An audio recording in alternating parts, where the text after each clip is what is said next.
Gagala na naman tayo. Ay, joke lang. Magpapacheck up po. 21 weeks na kami ni baby. Monday at nag-expressway kami pero siyam-siyam ang inabot namin unlike before. At ito nga, nandito na kami sa ospital. So, outfit check. Hindi ako nakapag-outfit check sa bahay kaya dito na lang. O, yan. Ayan ang buntit. Si Buntit!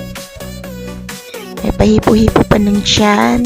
Na mukha lang bilbel. Pero ang totoo niyan, 21 weeks na po. Iyan.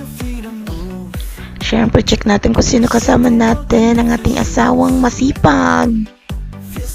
Wala pa masyadong katao-tao. Pero maya-maya niya, naku, magdadagsaan na naman. Kaya ngayon, pa-selfie-selfie muna.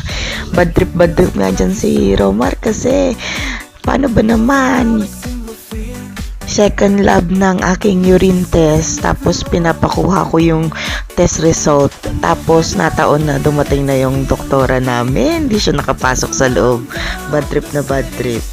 Sorry na, next time na lang Han, I love you. At after na yan, pinagbigyan na naman si Bunti, sabi ko daan tayo dun sa may pasalubong sa Rosales. At punta kayo dito guys, naku, ang daming pasalubong dito, ang sasarap. Yan, bumili kami ng suman, yung gustong-gusto namin. May tamales din dyan, tapos pinila namin si mama ng sapin-sapin. And along the way, madadaanan namin yung factory ng Food Crafter. So, nagpunta na din kami sa shop nila. So, mas mura yan compare dun sa palengke yung mga price nila. Ito yung pabrika nila, oh. So, along the way lang naman yan, pupunta sa amin pag galing ka sa expressway. At shoutout din sa Fridos. Dito kami madalas magpa-car wash. So, totoo niyan, kahapon lang pa-car wash lang namin. Pero bad trip, yung na-parkingan ni Romar may mangga. Ayun, puro dagta. Eh di, wala.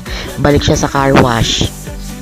Pero tingnan mo naman si Athena. Para na namang dinilaan ng 10 baka. Ang kinang-kinang na naman niya. Very good. So, yun lang po. Ayan ang mga gala for today. Pero meron pa yun ng bandang hapon. Yan lang po yung unang part. Charing. So, shoutout dyan sa Fridos. Thank you for your service.